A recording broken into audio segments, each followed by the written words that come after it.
a shadow from Carthage. Introducing Hannibal. Hannibal Barca stands as a giant in the history books. A brilliant general from Carthage, he challenged the might of Rome.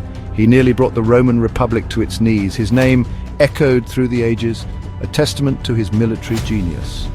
Hannibal was born in 247 BC in Carthage, a powerful city-state in North Africa. Carthage was a major maritime power, its ships controlling the Mediterranean Sea.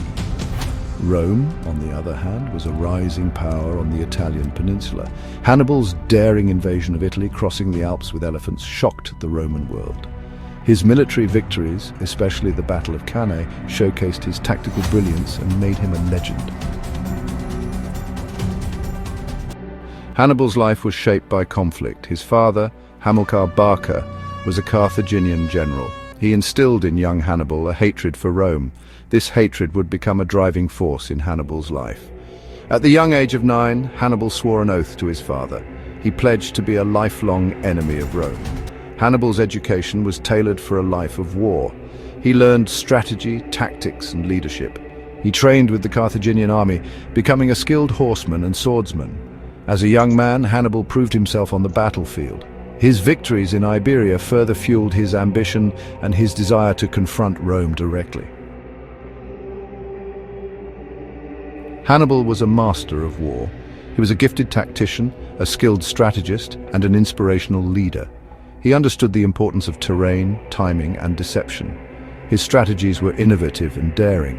One of Hannibal's greatest strengths was his ability to adapt to different situations. He never fought the same battle twice. He often used unorthodox tactics such as ambushes and flanking maneuvers to great effect. Hannibal's army was a diverse force, including soldiers from different parts of the Carthaginian Empire. Hannibal excelled at using the strengths of each unit to their fullest potential. His victories at Trebia, Trasimene, and Cannae are still studied in military academies today. Hannibal's most daring feat was his crossing of the Alps. In 218 BC, he led his army, including war elephants, over the treacherous mountain range. The Romans believed the Alps were impassable, especially for a large army. The journey was fraught with danger. The Carthaginian army faced treacherous paths, harsh weather conditions, and attacks from hostile tribes. Many soldiers and animals perished during the crossing. However, Hannibal's determination never wavered. The crossing of the Alps took 15 grueling days. When Hannibal's army finally descended into the plains of Italy, they were exhausted but triumphant.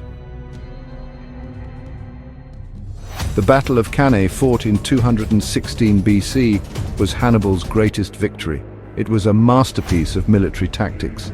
Hannibal faced a much larger Roman army led by the consuls Lucius, Aemilius Paulus, and Gaius Terentius Varro.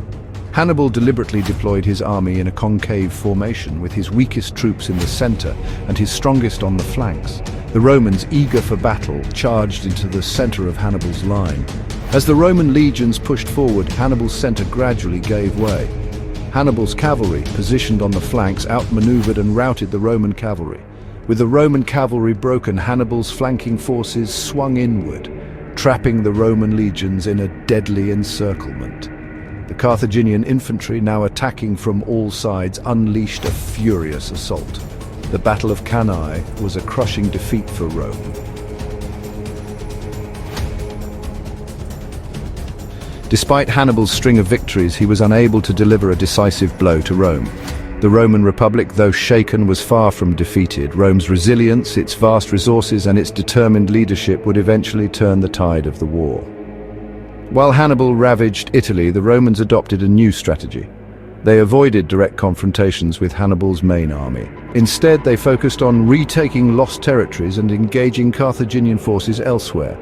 Fabius implemented a strategy of attrition known as the Fabian strategy. He avoided pitched battles with Hannibal, instead harassing his supply lines and wearing down his army. Rome also capitalized on its naval superiority, cutting off Hannibal's supply lines from Carthage. Meanwhile, Roman armies, led by skilled generals like Scipio Africanus, achieved significant victories in Spain and North Africa. Hannibal's campaign in Italy lasted for 15 years. However, he was eventually recalled to Africa to defend Carthage against a Roman invasion led by Scipio Africanus.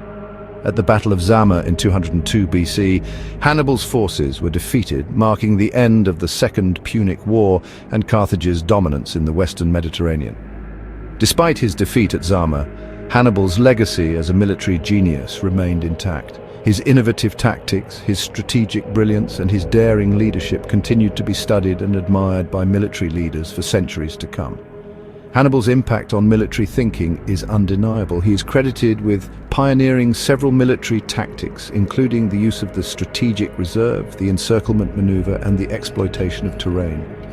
His ability to adapt to different situations, to outmaneuver his opponents, and to inspire his troops made him one of the greatest military commanders in history. His legacy, like his crossing of the Alps, stands as a testament to the power of human will and the enduring allure of strategic brilliance.